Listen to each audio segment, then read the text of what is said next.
Welcome back to my channel. So for today's vlog, pag-uusapan natin kung paano ba ako nagsasagot ng question sa Prof. Ed. And by the way, kung napanood nyo po yung previous video nito, ang Prof. Ed rating ko po is 91%.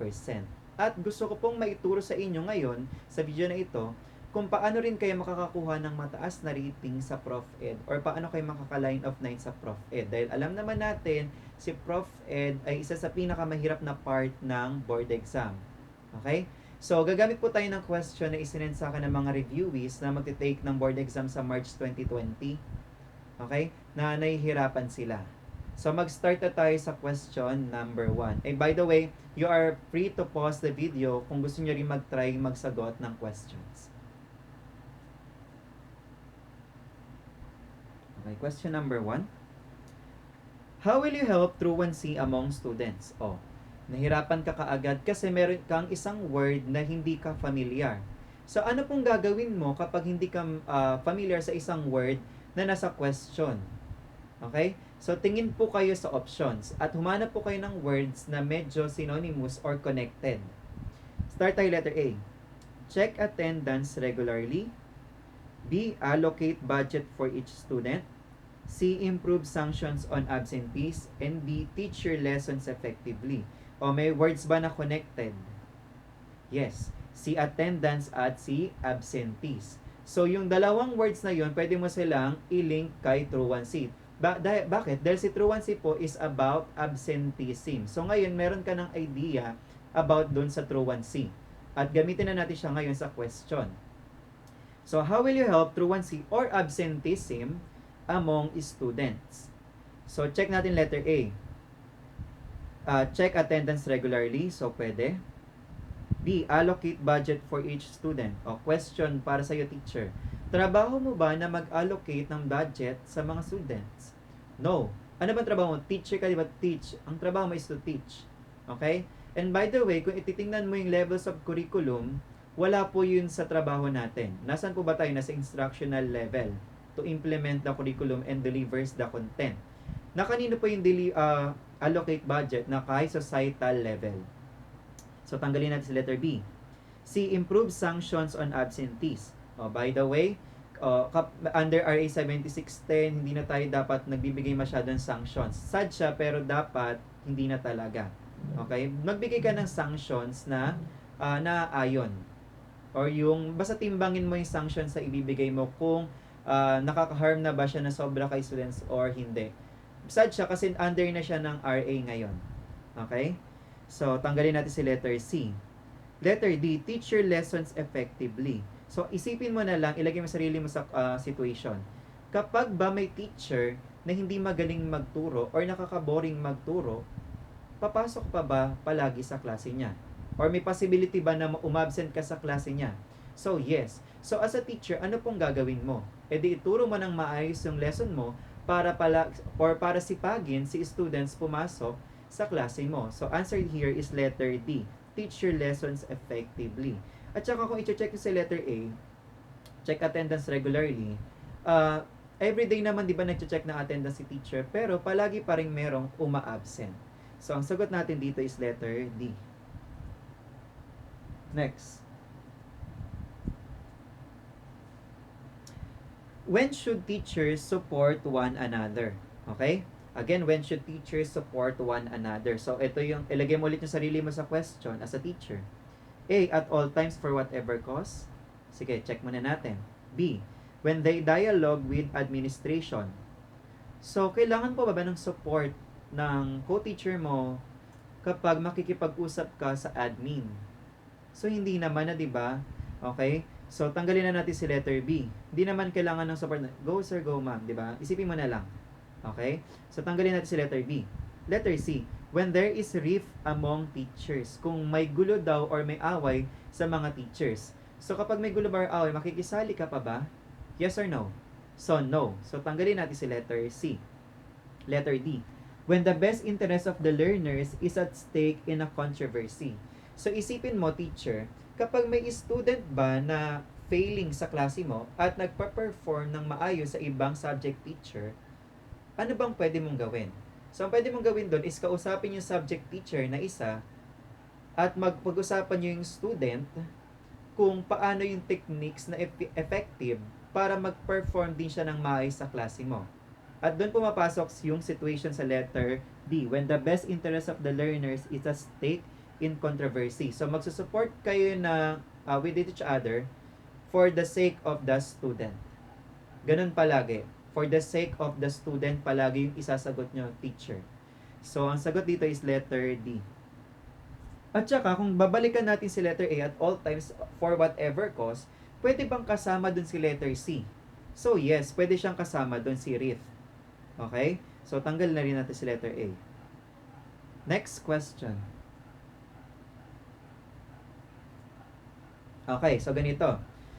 Ito, isipin nyo lang to. With which learning style group are manipulatives most effective? Isipin nyo si pag nagmamanipulatives kayo, mas maganda bang meron kang kasama habang nagmamanipulate kayo ng isang object? Di ba hindi? Kasi medyo magulo.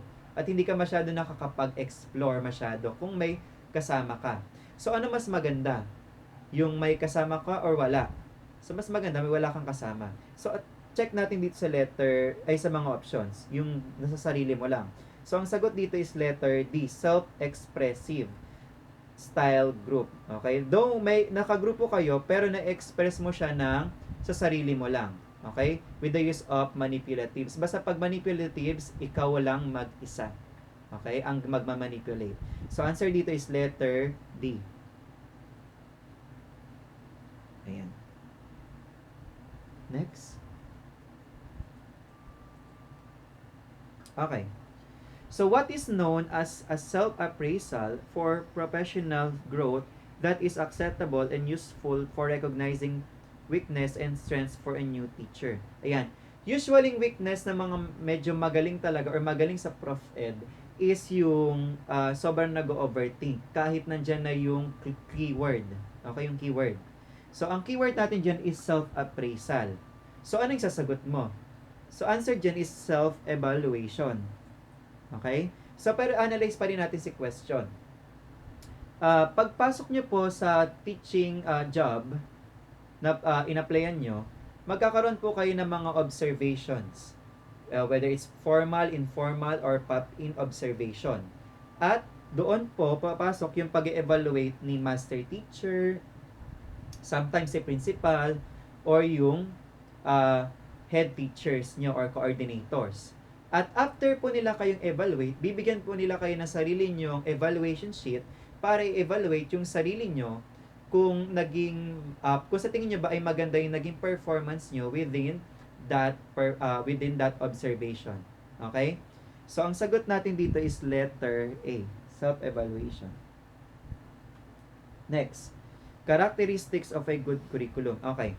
So, for this type of question, para sa akin mas madali itong mga ganitong question yung may 1, 2, 3, and 4. Bakit po? Kasi marami siyang clues. Okay? So, sige. What are the characteristics of a good curriculum? So, check natin si number 1, complex. Si complex po, maganda po ba kapag si curriculum ay complex? Yes. Okay? So, bakit po? Isipin mo na lang yung simple lang na curriculum. O, for example, punta tayo sa Ifugao. Kapag yung skills ng mga students doon usually is magsaka, anong type of curriculum ang ibibigay mo? Is that formal or vocational? So that is vocational. So doon pumapasok ang pagiging complex ni curriculum. So pwede po sila number 1. So i-check po natin kung saan dito may number 1. So si A, B, C, and D. So pwede pa sa kanila kahit sino ang sagot. Next, number 2, continuous. Okay? So, dapat ba si curriculum continuous? Yes. Bakit po? Kasi baka yung isang subject area is prerequisite ng isang subject area or ng isang learning competency. So, dapat si curriculum po ay continuous. And when the curriculum is continuous, it should be in logical order also. So, pasok si 2 and 3. So, ano po ba dito yung walang 2 and 3? Tanggalin natin sila. So, wala si A, wala si B. So, tanggalin natin itong dalawa. So, may 50% chance ka na tumama. Di ba? So, check naman natin yung number 4. complements with the programs of the community. O, under RA 10533 or the K-12, dapat daw po si curriculum is community-centered. Lahat ng materials mo or programs mo is indigenized or part si community usually. Okay? So, ang sagot natin dito is letter D. 1, 2, 3, and 4. Ayan. Next. Which is least exploratory in nature? Again, for this type of question, ilagay mo yung sarili mo sa question. Okay? Kasi hahanap ka ng least exploratory.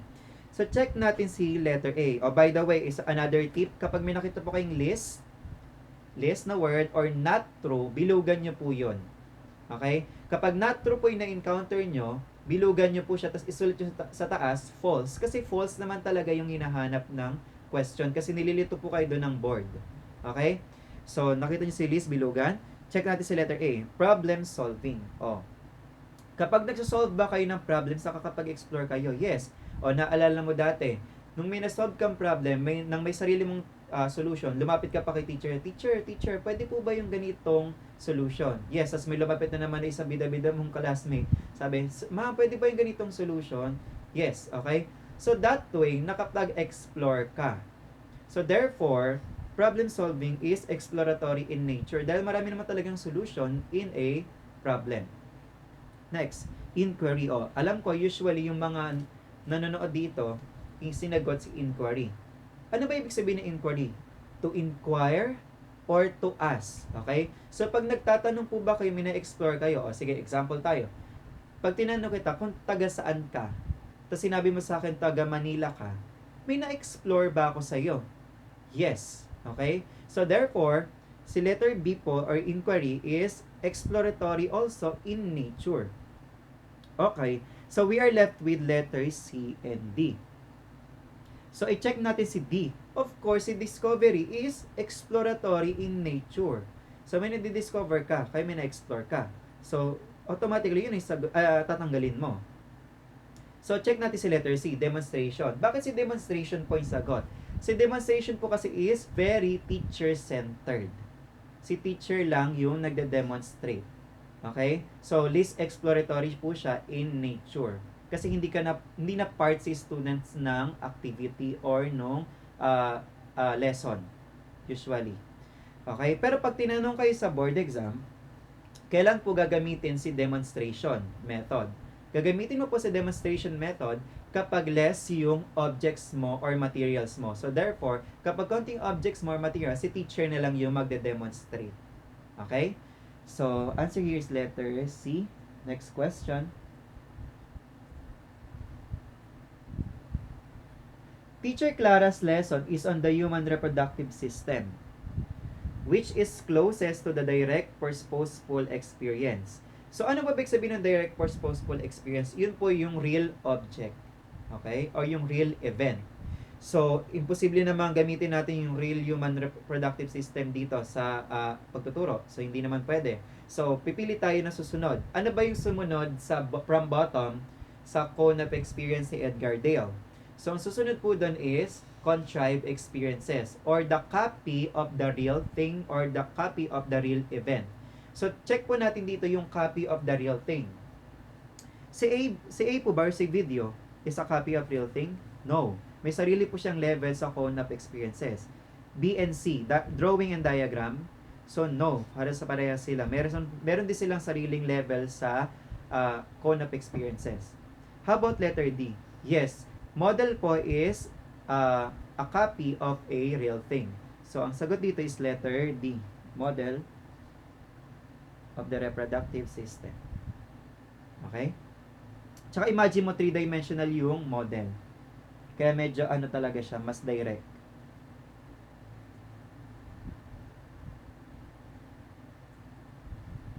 Next.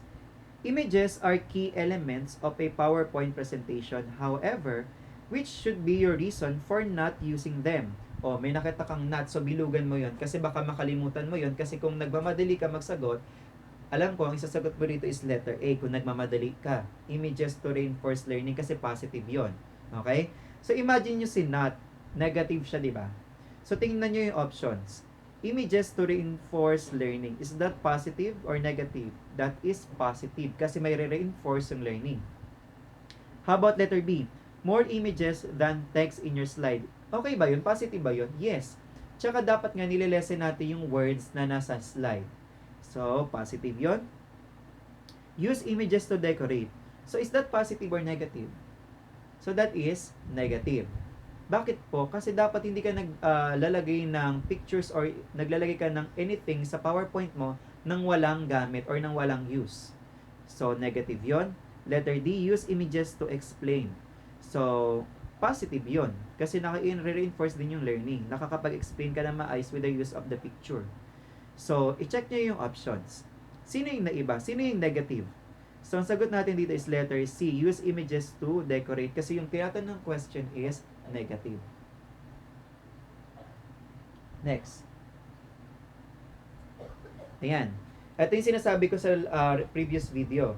Yung keyword mo, by being able to hold her anger, even when provoked, Mr. Cruz shows his personal quality of what?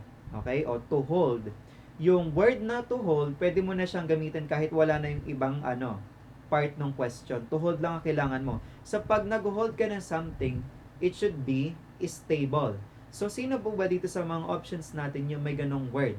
So, ang sagot is letter A, emotional stability. O, ganyan ko lang usually sinasagutan yung question. Okay? Next.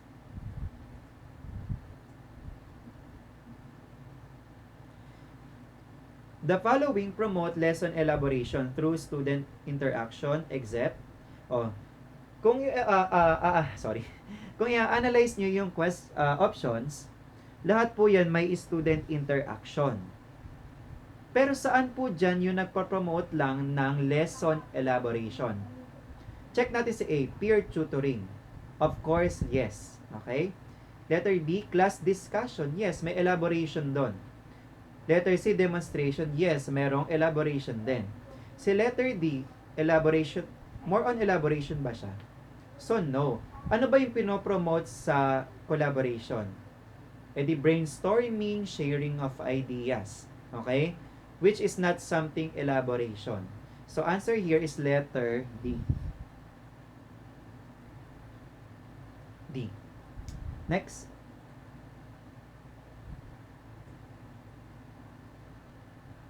To teach your students how to follow steps in a dance, which method should you use? Pag nagtuturo ka daw ng sayaw, ano daw yung mas magandang method na gamitin mo? Isipin mo na ikaw nagpa-practice ka ng sayaw. Maganda ba yung debate? So, no, dapat nga hindi kayo nagde-debate palagi sa out. Pero usually, nangyayari naman tayo pag nagpa-practice tayo. Pero hindi dapat. May debate. Okay? Next, discovery. Maganda ba yung may discovery lang kayo? Or nagdi-discover lang kayo habang nagsasayaw? So, no. Mas maganda meron ng nagtuturo, 'di ba? Kaya minsan nagbabayad tayo ng choreographer. Anong ginagawa ng mga choreographer? Dine-demonstrate nila kung paano isayaw yung mga steps. So, ang best method is letter C, demonstration. Sorry. Okay? Demonstration po ang answer. So, yung si questioning, hindi naman siya maganda rin na method. Kasi kung magtatanungan lang kayo sa pagsasayaw, may magagawa ba kayo? So, no. Okay? Okay. So, which statement is not true of Ched? Ito yung sinasabi ko kanina, pag may nakita kayong not true, bilugan nyo siya or burahin nyo siya or gupitin nyo siya sa board exam, kayong bahala, pwede nyo siyang sulatan ng false para hindi kayo malito. So, ano ba ibig sabihin ng Ched? So, Commission on Higher Education. So, check natin sila. It is governed by commissioners. So, may keyword ka dun sa Commission on Higher Education, which is commission. So, definitely, may commissioners po yan. Letter A. O, ganun ko lang talaga siya iniisip. B, it is in charge of all levels. Sabi doon, higher education. Pasok po ba sa elementary or secondary sa higher education? No. That is under basic education. So, si letter B po ang sagot. So, check pa rin natin si letter C. Both public and private higher education institution. Tama po ba yun? Okay, yes. Isipin mo yung Polytechnic University of the Philippines. That is state university. Okay? So, is it handled by CHED? Okay, so yes. How about the De La Salle University? Whether it's private, it is still under CHED. Okay? Letter D, it regulates tertiary education. Yes, higher education is tertiary education. So, ang sagot natin dito is letter B. Hindi siya in charge of all levels. Ayan. So, for this question, teaching is a universal vocation wherever the teacher is assigned, his or her primary goal is to what? Okay? So, pag hindi mo na talaga alam yung isasagot mo sa Prof Ed, ganito lang ang gagawin mo dyan. Gawin mong mabuti or mabait yung sarili mo. So, kung i-check mo yan lahat, yung nasa options, saan ba dyan yung merong magmumukha kang mabait? So, letter C or letter D. Okay? So, pamili tayo sa dalawa. Ano nga ulit ang trabaho mo? Magturo. Okay? So, if your job is to teach, you have to make sure or to ensure that you are the students are learning from you. So, ang sagot natin is letter D. Make students learn. Okay? Tsaka kasi do self-sacrifice, pwede ka naman magbigti. Self-sacrifice din naman yon. Pero, hindi siya pasok sa universal vocation natin as teacher. Okay? Sa letter D.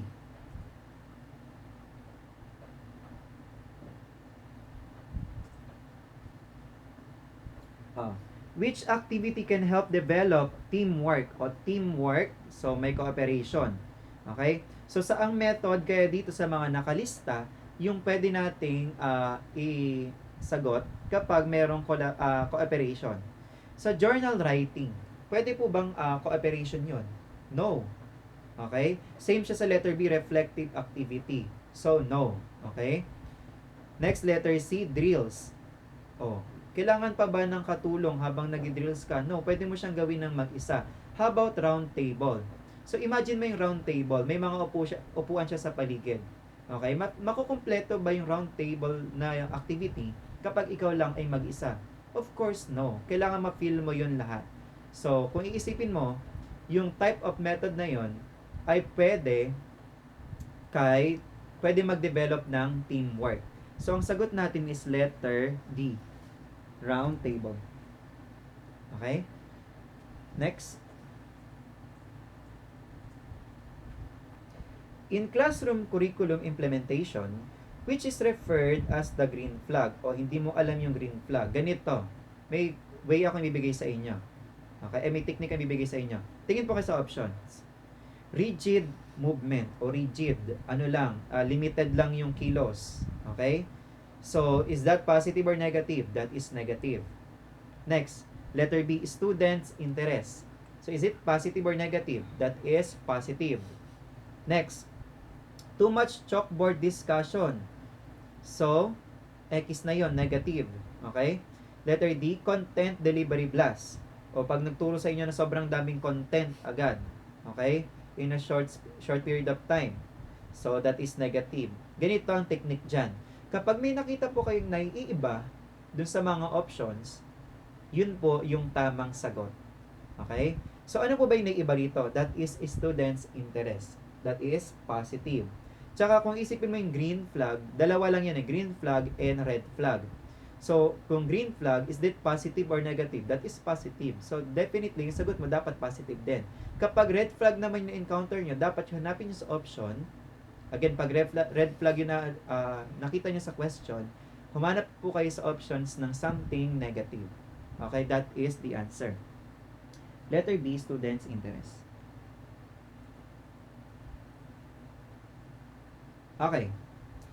Jerome Bruner and Edgar Dale agreed that for effective teaching learning, teachers should begin with. Okay, kahit hindi mo naaral yung kay Jerome Bruner yung three-tiered model niya or yung kay Edgar Dale na cone of experience, kaya mo itong masagutan. Okay? So, naalala mo nung bata tayo, ano yung mga pinapagamit sa atin ni teachers para mag-aral? Of course, di ba marami tayong hinahawakan, minamanipulate, nilalaro. For example, yung building blocks para mag-aral ng addition, pwede rin yung sticks. Okay? So, saan mas maganda mag-start magturo? Or saan mas magandang method tayo mag-start kapag nagtuturo? Of course, doon sa may hinahawakan or mina-manipulate yung bata. And later on, pwede ng words na lang or text na lang. Okay? So, saan kaya sa options natin dito yon? That is letter A, concrete. Isipin mo yung concrete, pwede mo siyang hawakan, pwede mo siyang manipulate. Okay, so ang sagot is letter A. Ano po ba yung iconic? Sa iconic naman po, pag na-encounter nyo naman siya, that is about pictures or videos. Si symbolic and abstract, same lang po yan. They are about text or words na lamang po, which is ginagamit usually kapag nasa secondary ka na. Okay? So, ang sagot is letter A.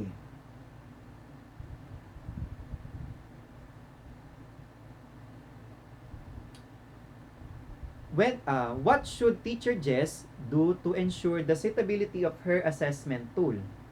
Ano po ba yung suitability? Tagalogin natin. Naaangkop. Okay? So, yung action po ng question ay naaangkop.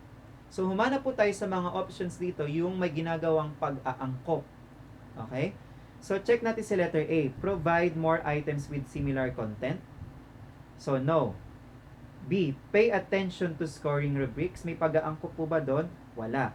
C. Match test items to instructional objectives. So, wala rin. Match test. Mina-match, inaangkop. So, pwede nga sagot natin si letter C. D. Make the test instruction specific. Okay, so wala ring pag-aangkop doon. Kung mapapansin mo yung mga options natin, ayan yung medyo magkakamukhang options or medyo positive sila. Kaya pwedeng isagot mo kahit sa kanila. Okay? So, pero tingnan nyo po yung action ng question, suitability. Saan nga ulit may nag-aangkop dito sa mga options? Ang sagot natin is letter C. Match the test items to instructional objectives. Paano po pag hindi nyo nakita yung word na match? Pwede po yung align. Align the test items to instructional objectives. So, that's letter C.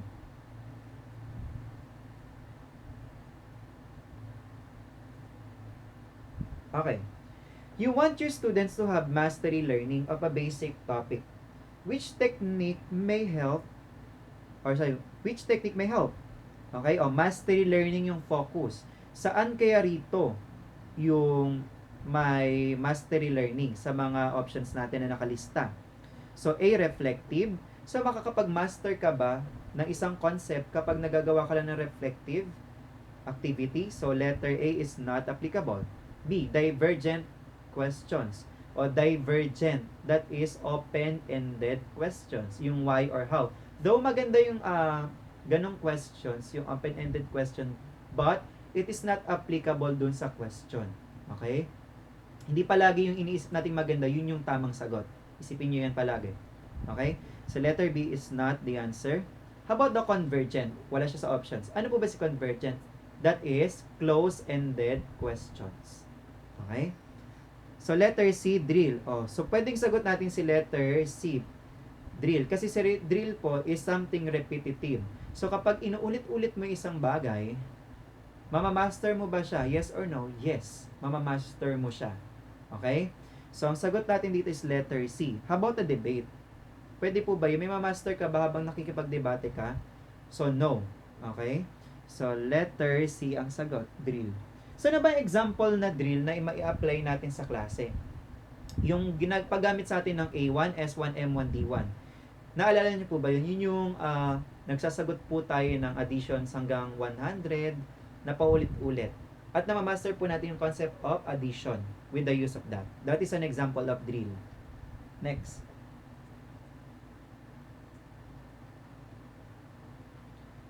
Mr. Peter wants to show the TLE students how to cook fried tilapia, which is the best method. May nakalagay ka na naman na how to.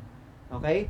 So, how to cook, so that is something procedural. Ano nga ulit yung pwedeng yung isagot kapag something procedural yung tinatanong sa question?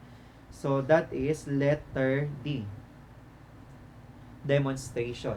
O kaya nga minsan nanonood tayo sa YouTube, di ba, ng mga how to cook fried tilapia, for example. Okay? So, anong ginagawa nung nagtuturo doon sa video? Nagsa-Socratic method ba siya? No. Okay. Nag-lecture ba siya? No. Nag-inquiry ba siya? No. Anong ginagawa niya? Nag-demo siya. kung paano magluto. So, ang sagot is letter D. Okay. A democratic teacher will allow the group to make the decision together. So, kung hindi nyo po siya kaya apply sa school, apply nyo siya sa ibang bagay. Ganon, sa Prof. Ed. Or for example, si democracy. Si democracy po ba, ay si Philippines po ba ay democratic country? Yes. Pinapractice po ba natin yung democracy? Yes. So, paano? Sa botohan. That is an example. Okay? Yung botohan. Pag pumipili po ba tayo ng presidente, pinagkakasunduan po ba natin yon? Of course, yes. So, kung i-apply mo siya dito, that is making decision together. So, answer is letter A. Yes.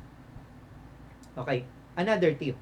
Kapag may nakita po kayong somewhat or sometimes na option na neutral lang po, neutral, hindi po yun usually yung sagot. Kasi kay Prof. Dapat yung sagot mo is exact.